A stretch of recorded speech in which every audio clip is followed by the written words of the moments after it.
So let's say you have an idea.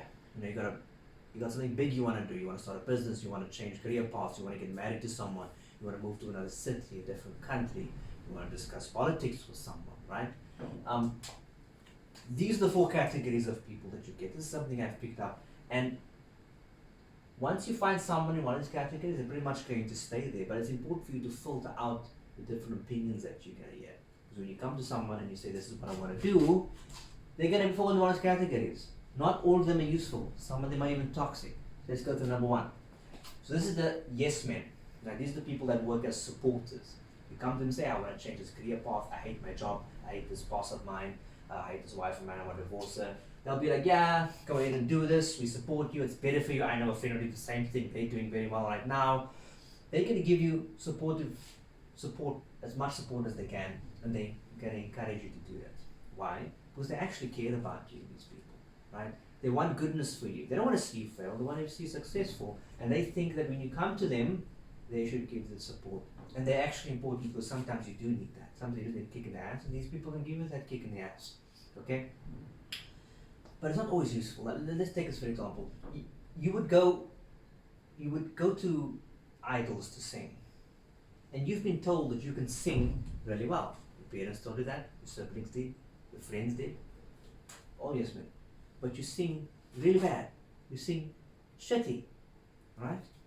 But you think and you absolutely believe that you can sing well, and you get angry at the judges when they give you a no. Why? Because your life, you've been surrounded by these people. Or maybe you didn't listen to the rest. I don't know. But they gave you words of encouragement and support you to make you think you're the best in the world and you can achieve everything you want to achieve. And if you follow your passion and success follows you, it's not true. That's not true. Okay? So is it useful? No. It can be useful when you're feeling down, but it's not entirely useful. Okay? But they are important. So let's go to the second group of people. These are the cynics. Right? Now many people look at cynics and they think they're haters. That's not the case. You can have a cynic who's actually a mom, and your mom will never actually hate you. It's just they are giving you warnings because they don't want to see you fail. Did they fail? Not necessarily. Why? Because they hate failure. They have a tribalist sort of attitude and they hate being rejected. Now, when you do something that's new, you're going to fail a lot at what you do. And when you fail a lot, you feel as if you're no longer part of the group. Because the group never talks about failure, they just talk about their successes, right? And you're going to feel as if you're no longer part of the group, and that's the worst thing that can happen to you. But it is tribalist in nature. These are the kind of people that when you come to them and say, hey, I got this new thing I want to try, do you think it will work? I think the market's saturated. It's not going to work, and have you did your research on this? A lot of people fail, and you're going to be into a lot of debt perhaps. Don't marry the wrong person. A lot of marriages end up in failure. Don't go skydiving. Oh God, you're going to die. There's a big percent of dying. I don't like flying because of Corona and all these things now. They're giving you warnings. They care about you. They don't want you to fail, but you're never going to progress because when you move from what you know to where you want to be, there's a point of I'm not sure, and there's a lot of failure that happens in that area. This is where they will be limiting. It's good to listen to them though, because they'll tell you why things won't work.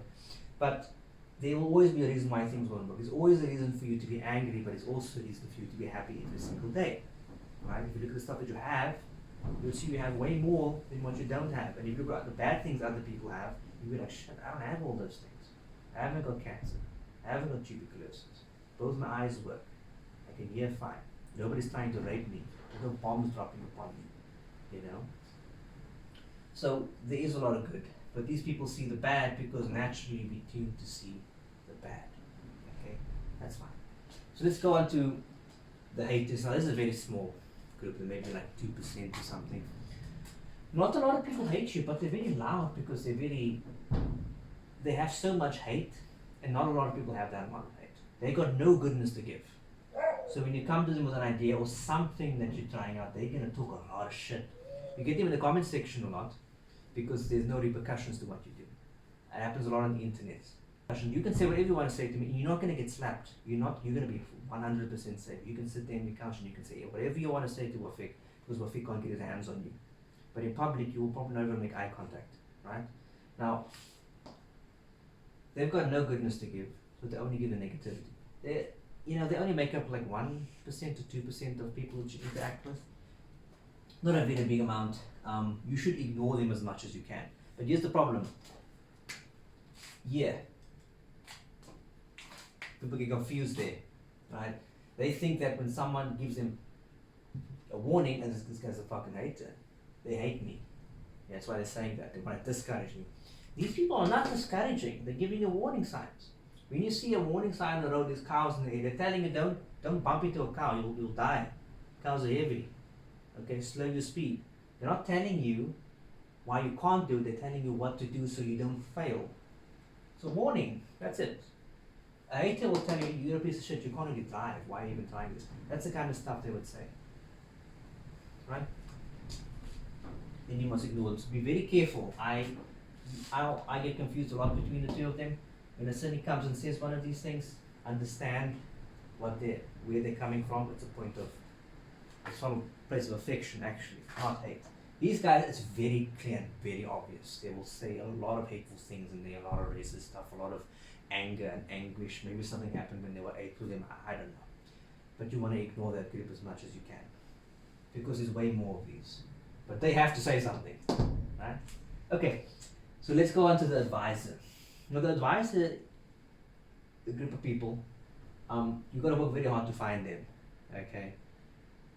They could be your parents, they could be a teacher, coach. Some people call it a mentor, I'm busy call it a mentor. They've been there and they've done that. They don't necessarily have to be older, but they've tried what you're trying to do. You want to do something, they've did something very similar, they can give you objective advice. They're not going to tell you, I think, they're going to tell you what they know. So, and they will say something, they'll say this, I don't know. The big problem you have is that these guys over here, they will always advise, they'll always say something. They'll always give you good, good vibes. Always give you a warning. Always talking shit. These guys will actually tell you, I don't know, because they know they don't. But the advice is objective, and that means that they're going to tell you, okay, you know what, I don't know.